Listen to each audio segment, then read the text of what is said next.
Yeah, fellas, this is actually a field report. So I went and took my mother to breakfast at McDonald's, and then I took her to Sam's Club, and um, she wanted to order pizza from Sam's Club, but they wanted us to wait a whole hour before we can order things. So I said, no, I'm not waiting that long. So I took her to Round Table near her house, and I sat inside to wait. I walked in. There was this girl, type I like, short and thick, nice ass, big legs. I thought she was with this other white guy and some kids, but she wasn't. And I ordered mom's pizza. I turned around. She had sat at this table. I guess she was meeting a group of people there, these two other girls. So I said, her table's here, my table's here. So I sat at the table here near the door. Door is right here. Table, more tables, TVs. And I tried to make eye contact with her because I sat down and I saw that curve of the thigh. You guys know what I'm talking about. The curve of the hip and the thigh on her. I said, oh, shit. Because I saw her, that little, her ass when she was standing there. I saw that curve that I'm talking about. You guys know what I'm talking about. You see it there in the jeans, those thick legs. They got that curve to it. And I started paying attention to their conversation. I tried to make eye contact with her. Because I started doing this Thursday. I spent some time downtown in the Natural Foods Co-op. I said, let me see if I can reactivate my game. Because the game never dies. I walked in. There was again, this girl, she was 5 foot tall, about 5 feet. Had ass. She was actually older, though. She had that the big, nice, round ass, a little waist. A little tiny flea of a chick, a curvy. I walked in, looking at her, I looked at her. She made eye contact and smiled. I smiled at her. And I went out and got myself some trail mix. And I paid attention where she was. And then I went and sat down for a little while. Ate some of my trail mix. And I said, okay, let me see if I can expand my energy, see what happens. And the girl next to me, this older woman next to me, she starts talking to me. So today I'm trying to make eye contact with this girl, but she wouldn't make eye contact. She was busy talking to her friends. What were they talking about? They belonged to crocheting. They were doing some kind of knitting crochet thing. And I'm going to finish the story in a second. I heard her say, she finds patterns online. So she was a white girl, and a white girl went back to me, and then she was facing me, and then facing me was next to the wall was this Asian chick who was in the group. She got up and left, and the two of them started talking about the drought. So I used that to butt in. And I just said, I'm actually glad the drought's gone. Yeah, that's what I said. I'm glad the drought is gone. Actually, it was the opposite of what I actually meant to say.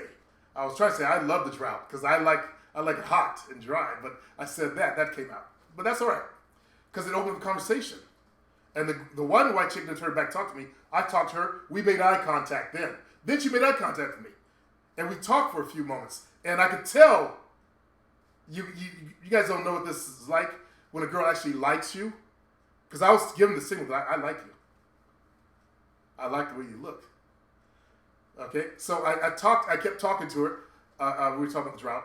And I told her I've been in Sacramento for a long time. I see a lot of changes and blah, blah, blah. Then the black girl bought my mom's pizza. So I took the pizza and I said, hey, I think you're pretty cute and keep doing what you do. Don't let anybody tell you any differently. And I walked out. I didn't get her number because I thought about it and I was envisioning, when I talk to girls, I envision having sex with them. And I was envisioning, because I had that look in my eyes, me bending over. You guys know how those thick, cute little girls are when you bend them over, hit them from the back. And they got them thick little legs. That was in my mind when I'm looking at her. Then I realized she was a good girl. Total good girl. She does crocheting at night. She's not out there in the clubs. And I don't want a back door. I don't want another back door. It's been a little bit over a year since the last one. I don't want a back door. I don't want any trouble. So I left. I didn't get a number. But because I opened up the game inside of me again, I kind of let out the bag. Life is beginning to bring me opportunities.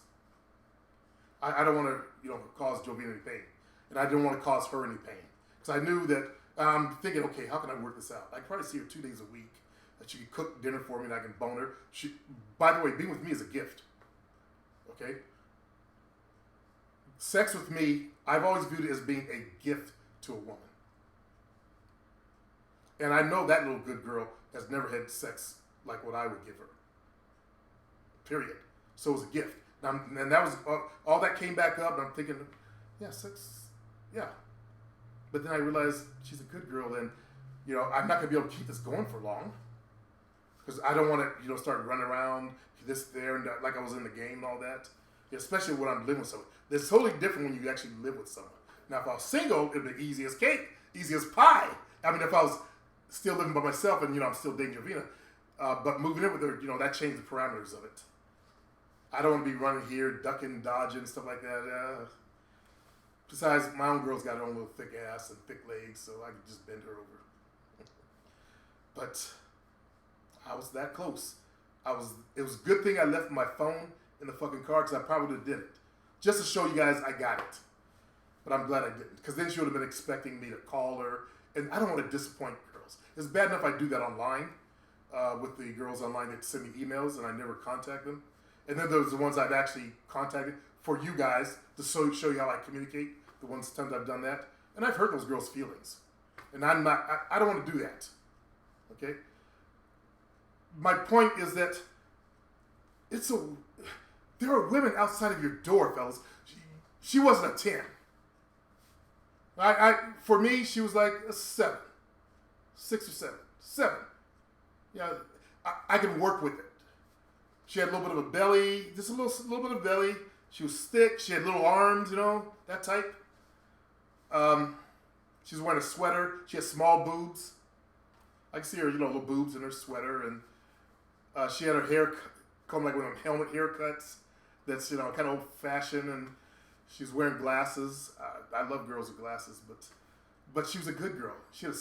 All she does is crochet and shit like that. Go to work and crochet. And ain't nobody tapping that ass. I can teach you so much, and I could tell it was being returned. That's something you guys got to learn how to be able to feel and pick out.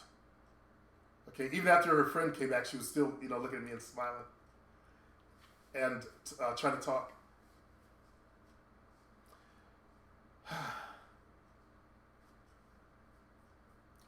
I kind of finished my game before I really wanted to, though. So the desire, I had to squash that desire it took years, and I never really did it because I kept back doors. But be out there doing the game, it's fun. I don't know why you guys stress over this shit. It's fun. It's fun to go places, to sit and to make eye contact and actually introduce yourself to someone, to pull out your phone and, hey, I'll give you a call sometime. Let's get a drink. That's just it's so natural. And I could have had that. But I'm being a decent person. So when you guys who say there are no women out there, probably because you're focusing on perfect 10s. And I don't do that. I know what I like. I like, girls that are curvy. I like curvy girls. So when I see curvy girls, I'm checking them out. And she had a cute face. That was enough for me. She ain't got to be perfect 10. And I could take that and work with it, as I've done before. You guys remember the MAC makeup girl? She was actually 200 pounds when I met her. She went down to 132 pounds. And she became a star. Homecoming queen. I remember I didn't know she was, goddamn, I didn't know what age she was. She wouldn't tell me. I thought she was 8. I thought she was 23. Then I thought she was 18. She wouldn't tell me her age. I could have went to fucking jail. I sweated for a whole 6 months or whatever it was.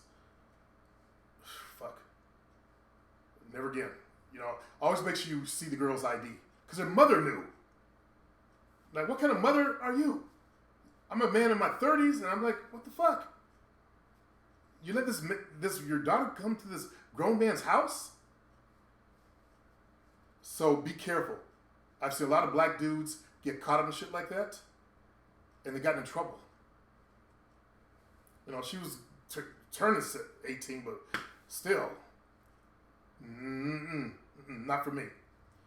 Like I said, I thought she was 23. I was 36. I dated girls that were 24 and all that, so it was no big deal. Girls wear a lot of makeup that look like they were grown, and she acted like she was grown, and she refused to tell me her age. And it's still my fault. So be careful, brothers. Anyways, that's my field report for the day. Sorry for the janulation of the past. When you're old, your mind kind of wanders a little bit. Let's see, where is that? Last message. Someone asked me, how do I dress? This is how I dress throughout the day. If I'm gonna go out somewhere, just regular jeans. I had on some soft shoes. You know, when I taught my little aerobics thing in this morning. And I was wearing my shades. No big deal. This is how I dressed when I was in the game also. Same thing. So they asked, how do I dress for casual? And I'm thinking, I wore sweats. I wore jeans and shirts. I've got a couple photos that I've shown you guys over the years. A ball cap. If I went to the club, I think I've shown that. This fellow is actually from my site. I'm going to do a report on him in a little while because he just sent me a long email. And he wanted to ask me the questions because he saw my email or my post on the site, you guys should be asking me more questions. Because guys come on the site, they want to chit-chat with each other like little bitches. Instead of, ask the greatest mind on the game, or the best minds on the game, questions about how to get laid and shit. I think some of you guys are just too fucking feminine. You're too female for me. And then we have Michael Nolan posting all this weird shit in the shout box and hasn't even been inside the site. Paid $5 to post videos in my shout box. What the fuck? I'm out of here, fellas. I'll be back to do a report later on this fella because he had a lot of good questions to ask me. So, peace.